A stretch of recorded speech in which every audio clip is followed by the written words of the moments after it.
सोचा है कभी कि एक तरफ एकदम सुंदर सा इंद्रधनुष निकला हो और नीचे तालाब में कमल के फूल खिले हों?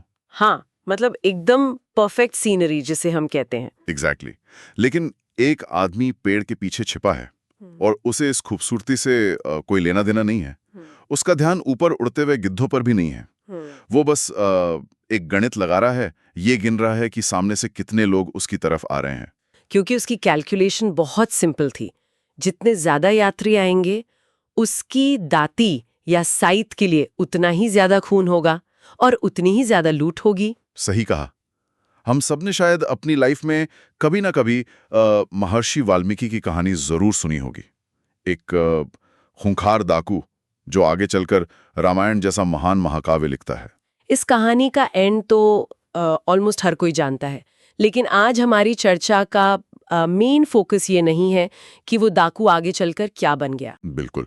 आज के इस डीप डाइव में, जिसके लिए हम महागाथा नाम के सोर्स मटेरियल का यूज कर रहे हैं, हमारा मिशन कुछ और ही है। हम एक्चुअली इस बात की गहराई में जाना चाहते हैं कि ये पूरा ट्रांसफॉर्मेशन आखिर काम कैसे करता है। राइट। कैसे एक सिंपल सी बातचीत और कुछ गिने चुने सवाल एक सीरियल किलर के दिमाग की पूरी वायरिंग को बदल सकते हैं। ये सिर्फ एक पौराणिक कथा नहीं है। अगर ध्यान से देखें तो ये साइकोलॉजी, कॉग्निटिव डिसोनेंस और इंसानी दिमाग के कंप्लीटली रीप्रोग्राम होने का एक बहुत बड़ा केस स्टडी है। तो अगर हम शुरुआत से देखें, लोहा जंगा नाम का ये डाकू सूखे के टाइम से ही उस जंगल के रास्ते पर राहगीरों को लूट रहा था और मार रहा था। उसके लिए वायलेंस कोई कंपल्शन या मजबूरी नहीं रह गई थी। वो एक डेली रूटीन बन चुका था, है ना? लगता है कि ये उसका अब तक का सबसे बड़ा शिकार होगा। ये सातों लोग सफेद चमकदार कपड़ों में थे, जिन्हें बाद में हम सप्तऋषि कहते हैं। और इस पूरी घटना की शुरुआत में ही हम एक बहुत बड़ा साइकोलॉजिकल टकराव देखते हैं। आइए इस टकराव की थोड़ी परतें खोलते हैं। लोहा जंगा हमेशा की तरह अचानक उनके रास्ते में कूद पड़ता है और चिल्लाता है कि अगर जान प्यारी है तो रुक जाओ। वो अपनी दहती हवा में लहराता है और उन्हें जान से मारने की धमकी देता है। लेकिन इसके बाद जो होता है ना, वो लोहा जंगा की समझ से पूरी तरह बाहर था। क्योंकि उन सप्तऋषियों की आंखों में डर का नामो निशान तक नहीं था। Zero fear. और डर का ना होना ही लोहा जंगा के लिए सबसे बड़ा झटका था। एक शिकारी या कोई क्रिमिनल हमेशा एक सेट स्क्रिप्ट के हिसाब से काम करता है। स्क्रिप्ट से आपका मतलब वो पावर डायनामिक्स ना? एग्जैक्टली। उसकी स्क्रिप्ट होती है कि मैं धमकी दूंगा, सामने वाला डरेगा, वो भीख मांगेगा और मैं अपना कंट्रोल एस्टैब्लिश कर लूंगा। लेकिन सप्तऋषि उस स्क्रिप्ट को मानने से ही इनकार कर देते हैं। वो आउट ऑफ सिलेबस चले जाते हैं। हाँ, उनमें से पहला ऋषि मुस्कुराते हुए कहता है कि तुम्हारे दांतों पर जो सूखा खून लगा है ना, वो पहले ही बता रहा है कि अगर हम अपना सब कुछ तुम्हें दे भी दें तब भी तुम हमें काट डालोगे। लेकिन एक सेकंड, यहाँ पर मुझे इस बात पर थोड़ी आपत्ति है। सोर्स के हिसाब से जब लोहाजंग कहता है कि वो उन्हें मार देगा, तो तीसरा ऋषि कहता है कि दर्द अच्छा है क्योंकि ये सुधार और नवीनीकरण की तरफ ले जाता है। हाँ, ये लाइन थोड़ी आउट ऑफ प्लेस लग सकती है। आउट ऑफ प्लेस मतलब अगर कोई मेरे गले पर खून से सनी दांती रख दे तो मैं वहां खड़ा होकर उसे दर्द के फायदों पर कोई फिलोसॉफिकल भाषण नहीं देने वाला। मैं वहां से भागने की कोशिश करूंगा। क्या ये सिर्फ एक इम्प्रैक्टिकल स्पिरिचुअल प्रवचन नहीं लगता जिसका रियल लाइफ थ्रेट से कोई लेना देना नहीं है? ऊपर से देखने पर यह बिल्कुल किसी स्पिरिचुअल प्रवचन जैसा ही लगता है, मैं मानती हूँ। लेकिन अगर हम इसे लोहाजिंगा के पॉइंट ऑफ व्यू से समझने की कोशिश करें तो ये एक बहुत ही सटीक साइकोलॉजिकल प्रहार था। वो कैसे? मतलब वो लोग तो अपनी जान गंवा सकते थे ना? ऋषि उसे कोई उपदेश नहीं दे रहे थे। वो दरअसल उससे उसकी पावर यानी उसकी सत्ता छीन रहे थे। लोहाजिंगा की पूरी ताकत इस बात पर टिकी थी कि वो उन्हें दर्द और मौत का डर दिखा सकता है। ओह, ओके, मैं समझ रहा हूँ। एक सुधार के टूल के रूप में डिफाइन कर देते हैं तो लोहाजंगा का हथियार अचानक से बेअसर हो जाता है। आप उस इंसान को कैसे डराएंगे जो आपके दिए गए दर्द को एक अपॉर्चुनिटी मान रहा हो? ये नजरिया वाकई दिलचस्प है।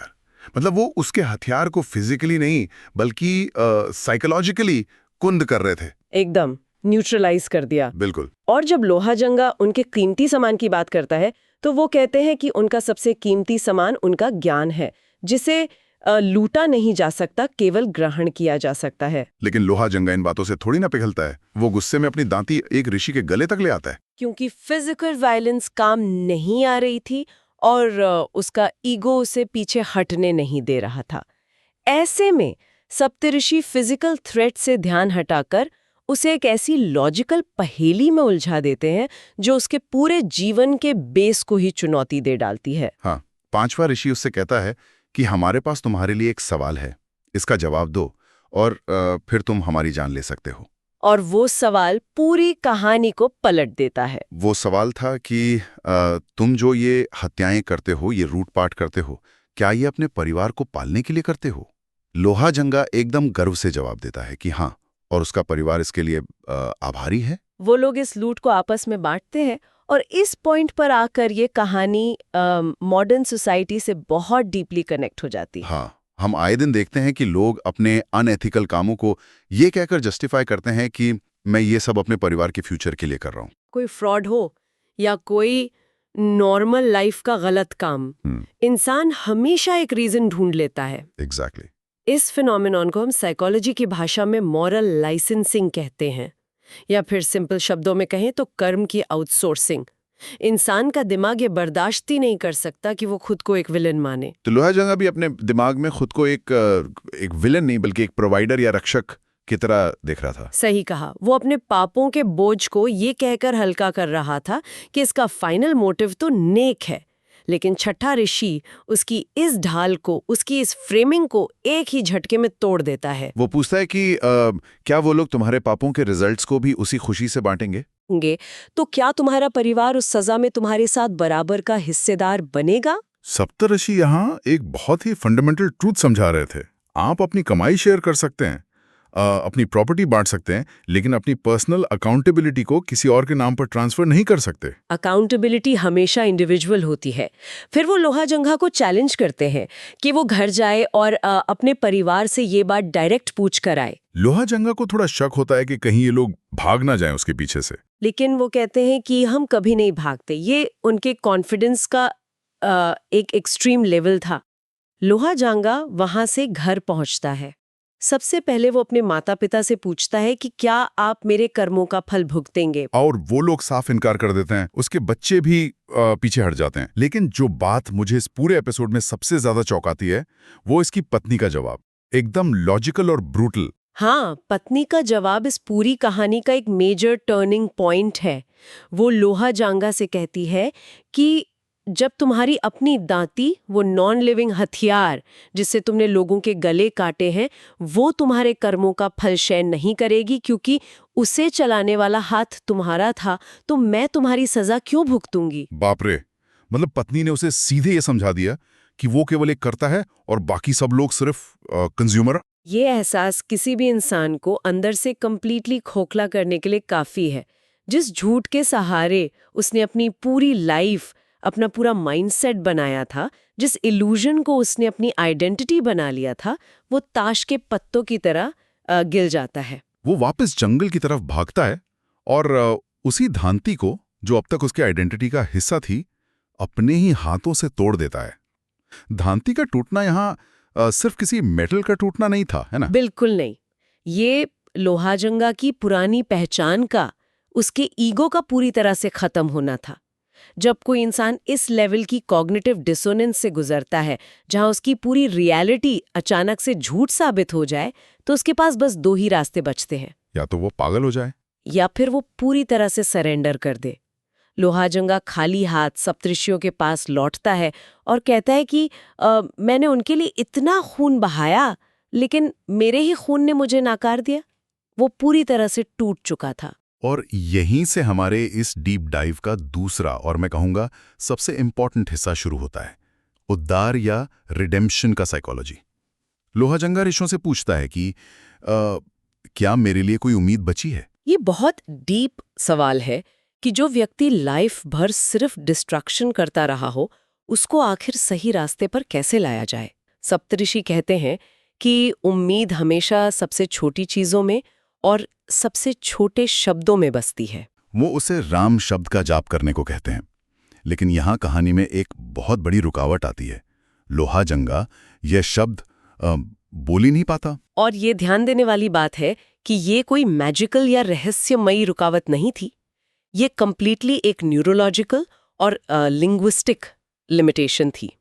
लोहाजंगा के गले और उसकी जीभ ने पूरी लाइफ में सिर्फ धमकियां, गालियां और डर पैदा करने वाले शब्द ही बोले थे। उसका वोकल कॉर्ड और उसका दिमाग किसी भी पवित्र या पॉजिटिव साउंड को प्रोड्यूस करने के लिए प्रोग्राम्ड ही नहीं था। वो खुद इस बात को एक्सेप्ट करता है कि उसकी जुबान एक पापी की जुबान है जो इस पवित्र शब्द का भार नहीं उठा सकती। मान लीजिए कि एक बहुत भारी और तेज रफ्तार ट्रेन गलत दिशा में जा रही है। हाँ, आप अचानक से उसे रिवर्स गियर में नहीं डाल सकते, वरना इंजन फट जाएगा। आपको उसकी उसी आगे बढ़ने की एनर्जी का यूज करना होगा, उसे कर्व ट्रैक पर डालना होगा ताकि वो धीरे धीरे अपनी ही स्पीड से सही दिशा में मुड़ जाए। ये एनालॉजी बिल्कुल सटीक बैठती है। सप्तार्षि भी ठीक यही करते हैं। वो लोहाजंगा से कहते हैं कि अगर तुम राम नहीं बोल सकते तो क्या तुम इसका उल्टा मारा बोल सकते हो? मारा, जिसका मतलब मौत है। एग्जैक्टली लोहाजंगा ने जिंदगी भर मौत ही तो बांटी है, इसलिए मौत का नाम लेना उसके लिए सबसे आसान और नेचुरल काम था। वो उसे रातों रात एक साधु बनने के लिए फोर्स नहीं कर रहे थे। वो उसकी जो एग्जिस्टिंग रियलिटी थी उसी को एक्सेप्ट करके वहां से शुरुआत कर रहे थे। वो उस हत्यारे के मारा का ही यूज करके उसे राम तक ले जाना चाहते थे। इसे हम एक तरह की रिवर्स साइकोलॉजी भी कह सकते हैं। लेकिन एक सवाल उठता है यहाँ। कैसा सवाल? क्या सिर्फ एक शब्द को बार बार बोलने से कोई इंसान सच में बदल सकता है? जब ऋषि उससे कहते हैं कि बस मारा मारा दोहराते रहो, तो वो एक्चुअली उसकी एक खास खूबी पर दांव लगा रहे थे ना। एकदम अडिग। ऋषियों ने उसकी उसी लोहे जैसी विल पावर का यूज किया जो अब तक लोगों को मारने में लग रही थी। और यहाँ हम साइकोलॉजी और लिंग्विस्टिक्स का एक बड़ा दिलचस्प प्रिंसिपल भी देख सकते हैं, सिमेंटिक सैचुएशन। हाँ, सिमेंटिक सैचुएशन।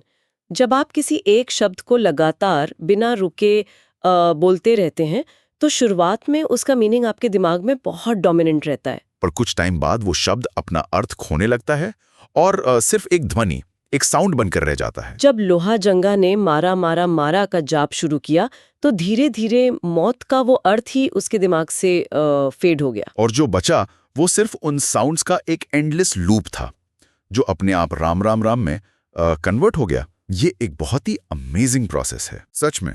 इसका मतलब ये हुआ कि अपनी पुरानी आइडेंटिटी को मिटाने के लिए आपको हमेशा एक क्लीन स्लेट की जरूरत नहीं होती।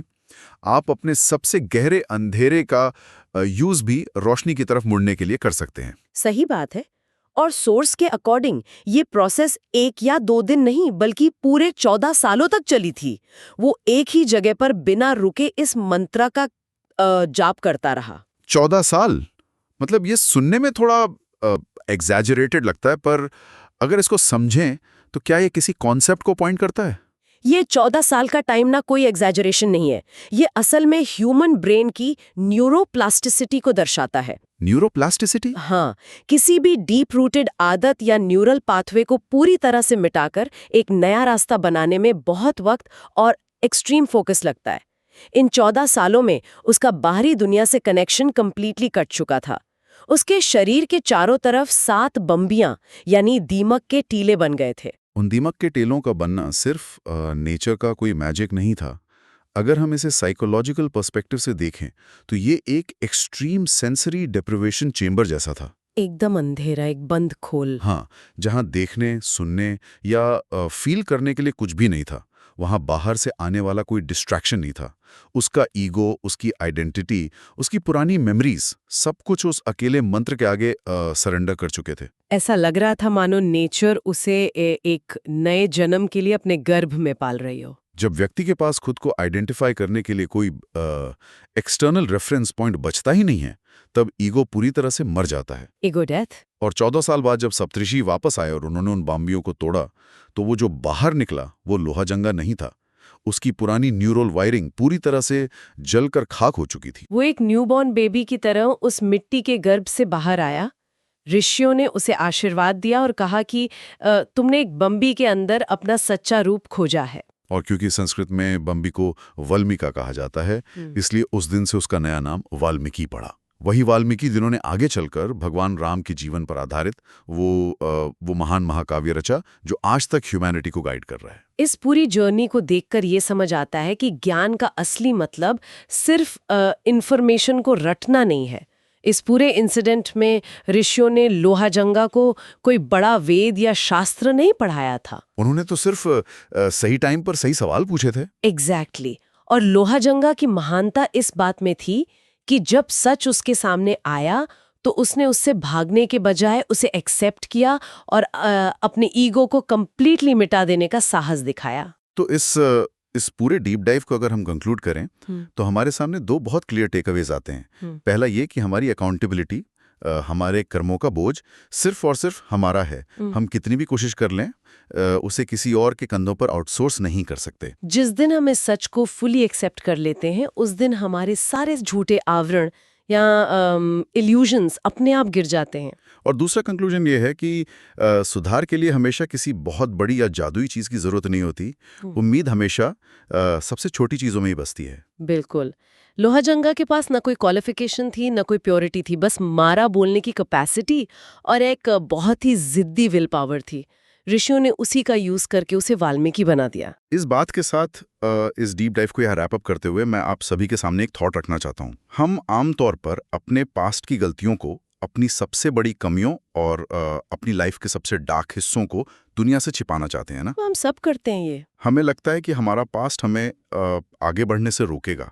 पर सोच कर देखिए, क्या ऐसा हो सकता है कि हमारे पास्ट की वही भयानक गलतियां, वही एक्सट्रीम डार्क पार्ट्स दरअसल वो रॉ मटेरियल हों जिसकी नींव पर हमारी लाइफ का सबसे बड़ा और सबसे महान ट्रांसफॉर्मेशन खड़ा होना? एकदम वैसा ही जैसे लोजांगा के साथ हुआ। एग्जैक्टली। ठीक वैसे ही जैसे दुनिया का सबसे पवित्र महाकाव्य एक सीरियल किलर के हाथों उसकी मौत बांटने की आदत को उल्टा करके रचा जा सका।